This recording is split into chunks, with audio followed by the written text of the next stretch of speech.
In nomine Patris et Filii et Spiritus Sancti. Amen.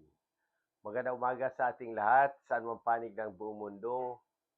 Mga nakikinig at nanonood ngayon, atin naman pakinggan ang mabuting balita ng Panginoon ayon kay San Mateo.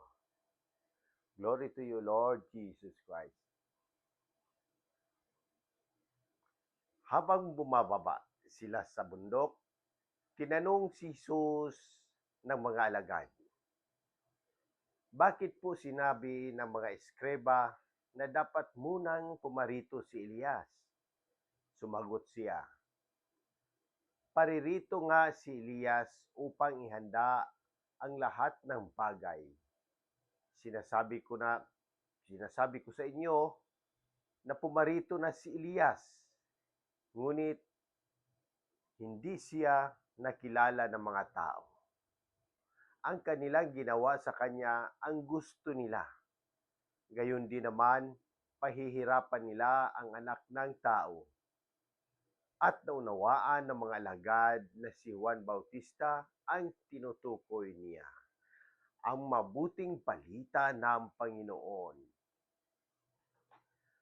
Pagnilayan natin bilang mga Romano Katoliko sa unang pagbasa sa Sirach at sa paggunita kay San Juan de la Cruz, pari at antas ng simbahan. Ang Ebanghelyo ngayon ay nagpapakita ng kaugnayan sa pagitan ni Elias at ni Juan Bautista bilang tagapagbukas ng daan para sa Panginoon. Ipinapaalala nito sa atin ang tungkulin ng bawat Kristiyano na maging tagapagbalita ng mabuting balita sa mundo. Tulad ng ginawa ni Juan Bautista sa panahon ngayon, marami pa rin ang hindi nakakilala kay Kristo o hindi naunawaan ang kanyang layunin dahil sa sariling kagustuhan. Maling impormasyon o kawalan ng gabay.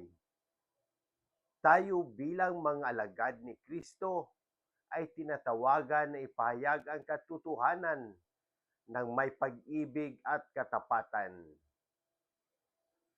Mga halimbawa sa panahon ngayon, tulad ni San Juan Bautista, marami tayong nakikita mga modernong tagapahayag, mga pari, relihiyoso at laiko na nagsasakripisyo upang maihatid ang mabuting balita sa mga liblib na lugar.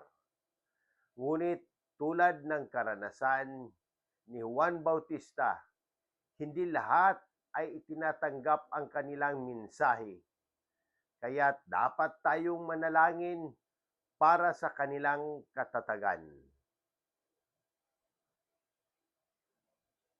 Sa mundo ng makabagong teknolohiya, maraming tao ang masyadong abala o nalilito dahil sa iba't ibang ideolohiya.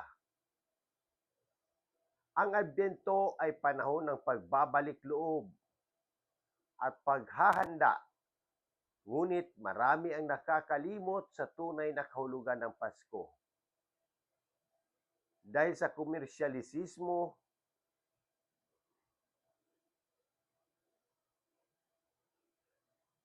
ang pagpatawad at pagbabago sa Adbento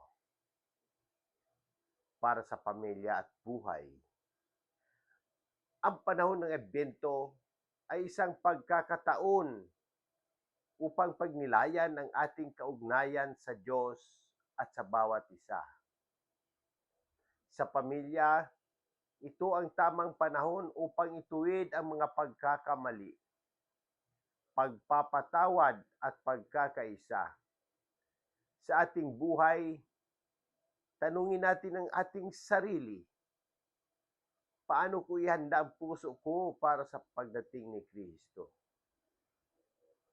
Bilang mga magulang o nakatatanda, tayo ay inaasahan na maging tagapagbukas ng daan kay Kristo sa ating mga anak. tulad ng ginagawa ni Juan Bautista. Huwag nating hayaang masapawan ang ating pananampalataya ng material na bagay.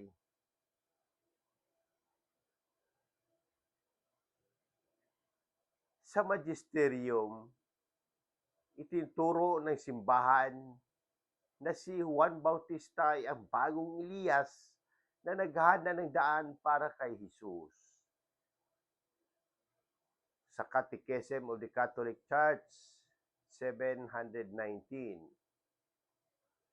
Sa tradisyon, ang simbahan ay patuloy na nagdiriwang ng liturhiya upang ipaalala sa atin ang mga propesya at katuparan nito sa kasaysayan ng kaligtasan.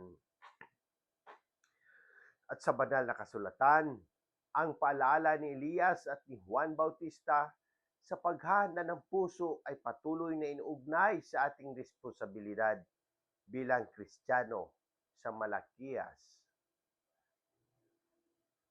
Ano ang ating dapat baguhin ngayong Adbyento? Una, pagsisisi at pagpapakumbaba. Maglaan ng oras para sa sakramento ng kumpisal upang maituwid ang ating mga pagkakamali. Pangalawa, pagpapalalim ng pananampalataya. Magbasa ng banal na kasulatan at magnilay araw-araw upang higit nating manawaan ang plano ng Diyos. Pangatlo, paggawa ng mabuti. Magbigay ng tulong sa nangangailangan tulad ng mga programa sa simbahan, sa simbang gabi at iba pang aktibidad ngayong Adbyento. Manalangin tayo. Aming Diyos na mapagmahal, pinupuri at pinasasalamatan ka namin sa iyong mga salita at halimbawa ni na Elias at Juan Bautista na nagsilbing tagapagbukas ng daan para kay Kristo. Turuan mo kaming maging handa sa pagdating ni Jesus sa aming mga puso. Palalimin mo ang aming pananampalataya at gawin mo kaming instrumento ng iyong kapayapaan sa aming pamilya at komunidad. Amen. Sa muli, hinikayat ko ang lahat, Katoliko man o hindi, na magtanong at pagnilayan ang mensahe ng Ebanghilyong ito kung may mga katanungan kayo tungkol sa pananampalataya, ang ating simbahan o sa anumang aspeto ng ating buhay. Bukas ang aking puso na sagutin ang mga ito.